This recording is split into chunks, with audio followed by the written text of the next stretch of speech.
again, still on my road trip headed home. I will be home tonight.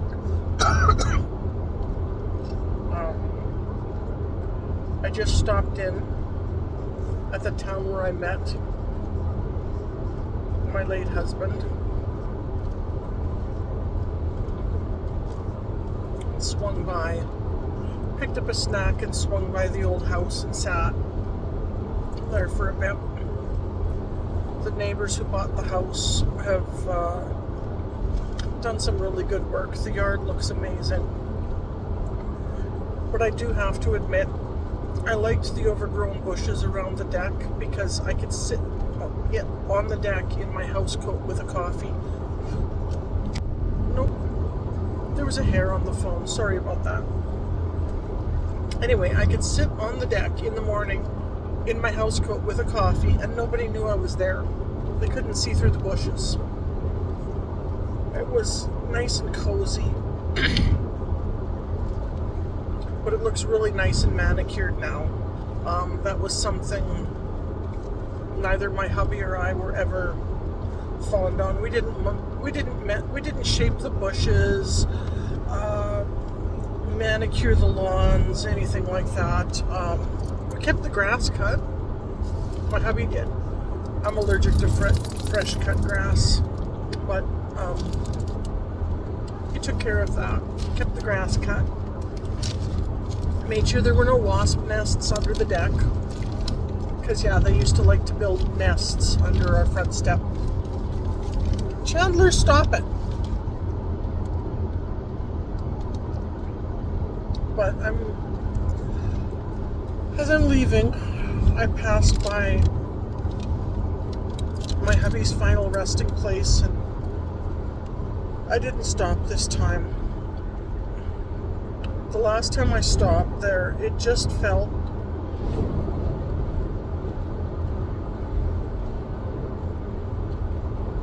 no. He's not there. I know he's not there. And I get no comfort out of being there. I acknowledge the space, but I get no comfort out of being there. I got more comfort sitting next to the house and thinking about him and remembering him.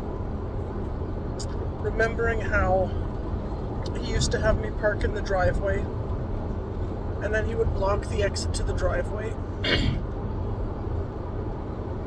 Not sure if it was intentional or not. It might have been. He figures I didn't know.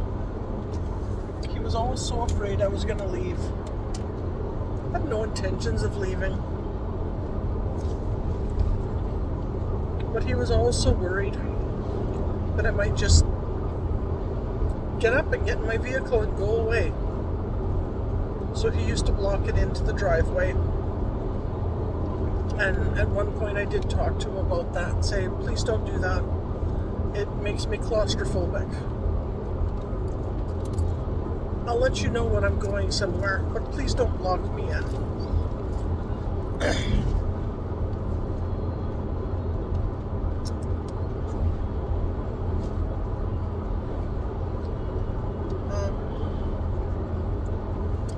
He was a good man. I miss him so much. I know he's not there. I know he's not at the cemetery. I know that. I have part of his ashes here in the car with me. They travel with me everywhere I go. And his spirit's with me so much. I have to remember to tell him at times, I'm okay, go back. I'm okay. I forget to tell him because I miss him and I want him here.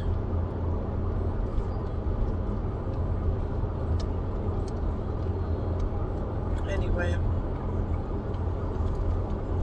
I was able to pick up a bottle of the perfume he bought. It was the first one he picked out for me and just loved it. And every time we would travel, every time on the way home, he would hit duty free and buy me another bottle.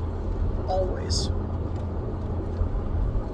and it became my daily one. It's a nice, light, fresh fragrance, and he loved it. He eventually bought me like 4 other kinds, but this was the one every day.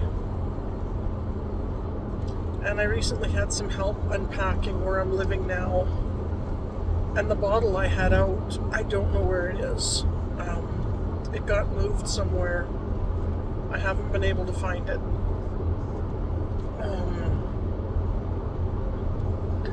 So anyway, I bought this at duty free this time. The first time I went to duty free, though, they told me they discontinued carrying it. So I was quite heartbroken. But that's part of why I cut through the US to get back home yesterday, was that I could have one more shot at a smaller duty free and see if they still had it. And they did. So I bought 2 bottles. Probably because that's the last time I'm going to go out and seek. Well, I'm sure I'll keep looking, but that's probably the last time I'm going to find them when I'm traveling. Sorry, my allergies are really bad, and I've been off of my allergy medication for 3 weeks now for the ceremony. I don't regret it, but wow. Anyway, yeah. I'll keep my eye out for it, but honestly, I wouldn't be surprised if I don't ever find it again in duty free. And that's not the end of the world. It's okay.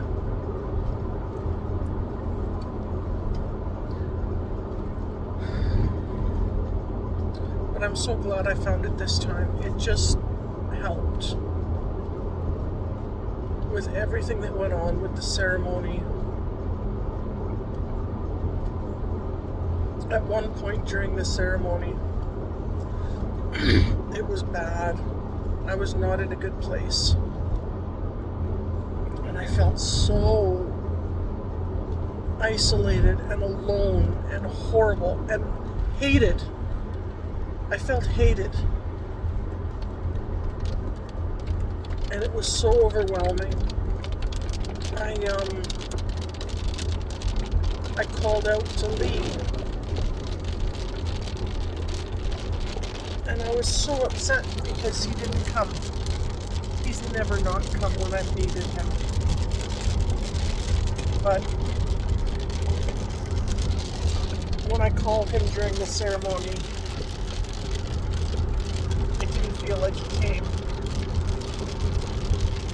And that broke my heart even more. It made me feel even more isolated and alone. And scared. What the hell have I done that I've lost that connection? And of course, over the next couple days, it was always in the back of my mind, is that going to come back? Luckily it has. I haven't felt him as close as I have in the past, but I know he's with me. He's sent me signs and signals to let me know he's been here the whole time. For whatever reason, whatever happened in ceremony had to happen, and I needed to go through it. And part of me wonders if he wanted to but couldn't reach out, or maybe I was just blocked and inadvertently blocked him as well, which, God, I don't ever want to do that again. Regardless, it's okay. I'm okay. I heard the message. I'm learning from the message. I'm still processing it. I'm figuring out what to do to move forward. I reached out to the person who held the ceremony. I actually reached out a couple days ago.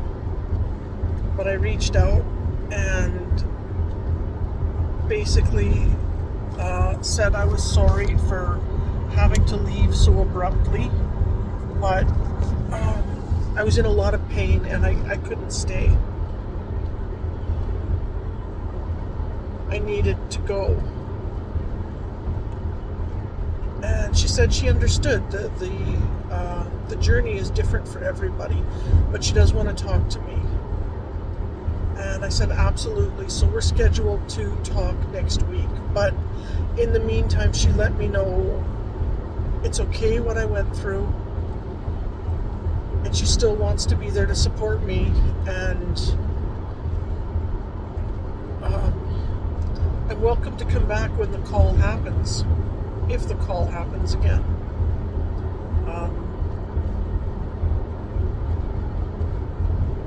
That was bad, and I'm scared.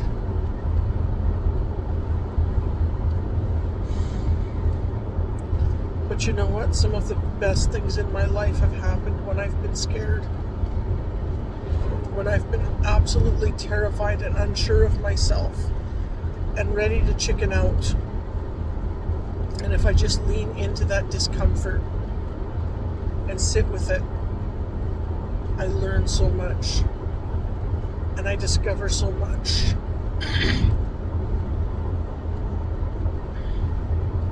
So that's why I don't know if it's my heart or my head or maybe both. I don't know. There's a disconnect in there somewhere and I need to heal it. But one or both is open to this ceremony again when the time comes. Anyway, I keep looking in my rearview mirror and watching the place where I met my hubby go farther and farther behind me. And all the landmarks. He used to laugh when I would tell him about the landmarks. When I would make this drive to come and see him. For about 2 years, I lived 2 hours away and would come home every weekend to see him. So I made this drive a lot. And I had landmarks more than I had miles or time to get there. And in the last hour, there were 3 major landmarks. He always thought there was one. I said, no, there's 3. There's 3. And I pointed them out. And the last one, he busted out laughing because he never realized it before. And I said, yeah, honestly, I know how far away you are. I know you're still far away until I see the red barn. And then once I see the red barn, I know you're close and I can let myself get excited because it's a matter of only minutes now. And I pointed it out to him on his way past. And then on one of our future drives, it turns out they put up metal bins so we can't see the red building anymore. And we both thought, oh, what a shame. One of the landmarks is hidden from us now. I mean, it jumped out at you, whereas now metal bins, they're everywhere. It doesn't stand out the same. And it's so easy to miss the landmark because it's literally hidden behind a row of metal bins, and I think they're starting to put a second row in now from what I can see today. But he even said that's a shame because he started to look forward to that landmark too and understand like how, okay, it's time. You can get excited now. You're not going to be on the road for 3 more hours. You're going to be there very soon.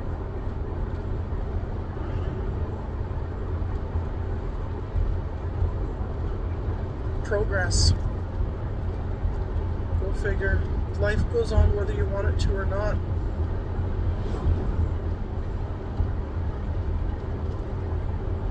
and more things are getting farther and farther behind me.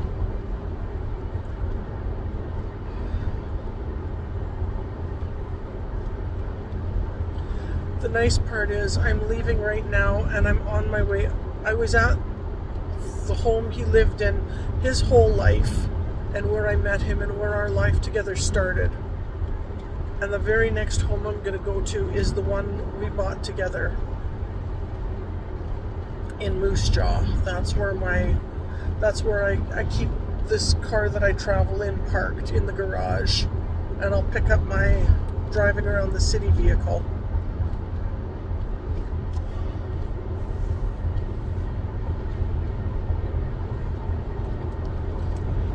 And I'm kind of glad I'm going straight to that place next.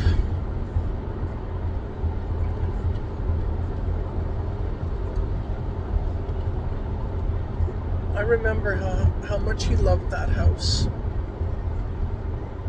I was the first one who saw it, and I fell in love with it. And I said, honey, you've got to come and see this house.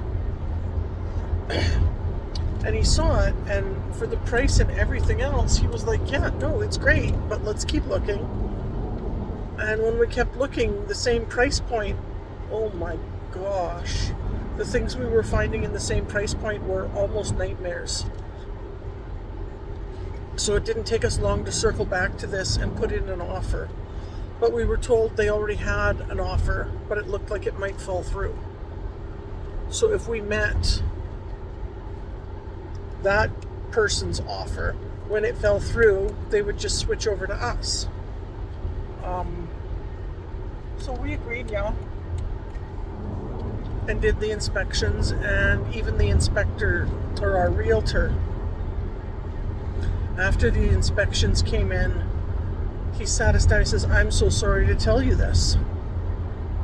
And he listed all of the major things wrong with the house. The furnace couldn't be turned on. It had to be immediately replaced. The wood-burning stove in the living room, which was gorgeous, failed inspection. So to get our house properly insured, we had to remove the stove, disable it, and or remove it. And the sewer lines were about to collapse. That was the big one. The sewer lines were about to collapse. They didn't figure. They said if you could make it another year, we'd be amazed. So I heard all of this and looked at my hubby and said, well, and then I turned to the realtor and I said, what are the prices to fix all of this? You've got all the inspectors here that inspected this stuff. What's it going to cost us for a new furnace? What's it going to cost us when we're ready to replace that wood stove with something else? Who do we go to? What's it going to cost us? And what about the sewer lines? What do we do? What's it going to cost? Well, it turned out the guy who inspected the sewer lines was still there. So they filled us in on the cost of that. And of course, everything was plumbing and heating. So they gave us totals for all of the major issues. And it got the price of the house down even lower.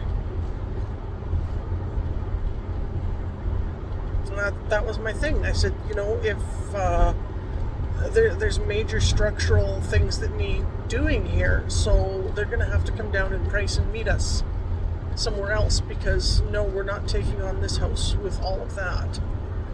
And they pretty much immediately agreed to a price. And I told my hubby, I want this house, and you know, price range wise, everything else in $50,000 higher is a worse nightmare than this. Let's do it.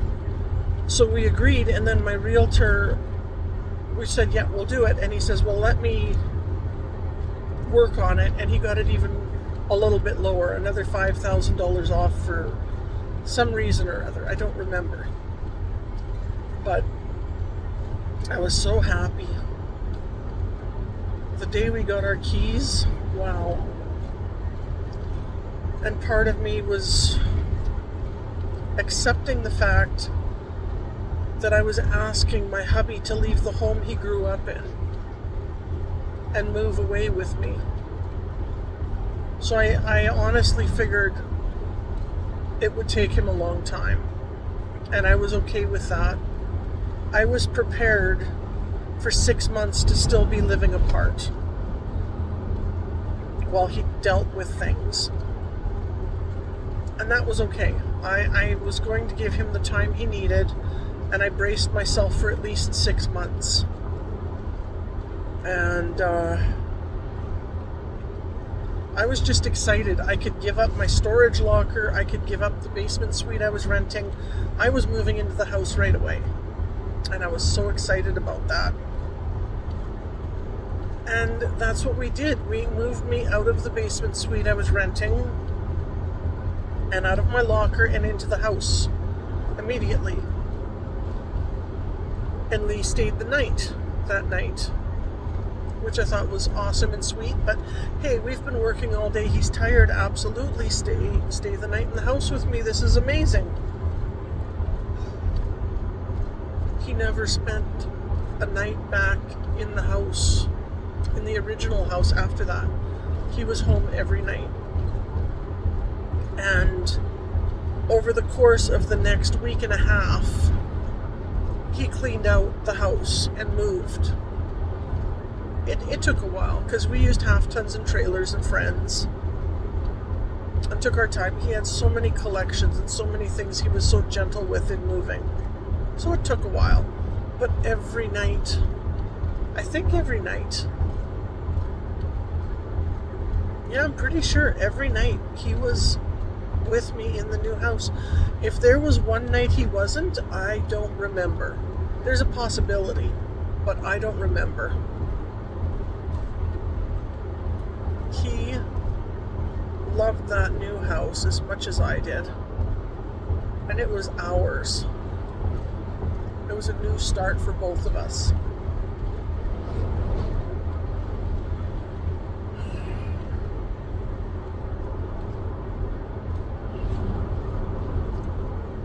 That's where he died.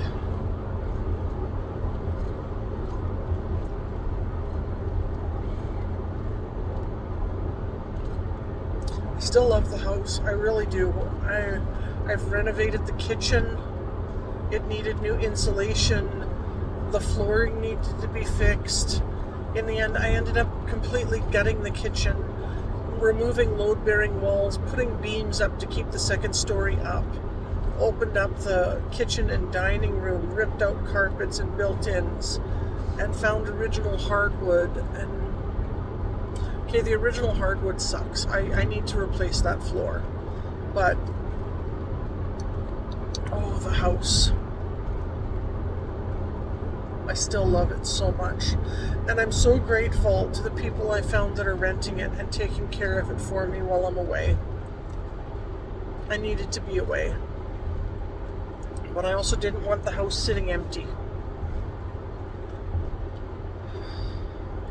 And there's a young family in there.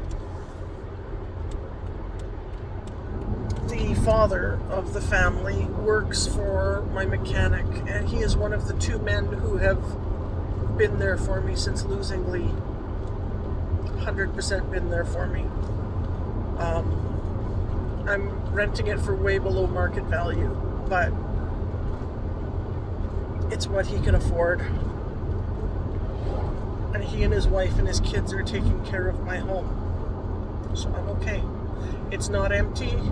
It's not abandoned. It's not being overrun by rodents or broken into by drug addicts. It's being cared for. And I'm okay with that. But yes, that's where I'm headed now. I'm going to drop off my car and pick up my other one and do a few things. Then I'm going to head to my basement suite in the city.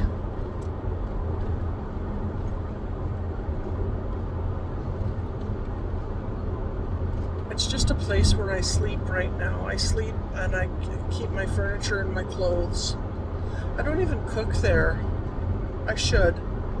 I have to stop eating out. I should start cooking. It's not home. It's a place to rest.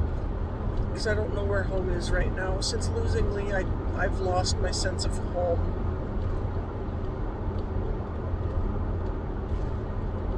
That's okay for right now. I'll find it again. And I've come far enough. All 3 of my landmarks are gone behind me. And the pull towards the new house is starting to take over. It's calling me. It's calling me back to where I need to be right now.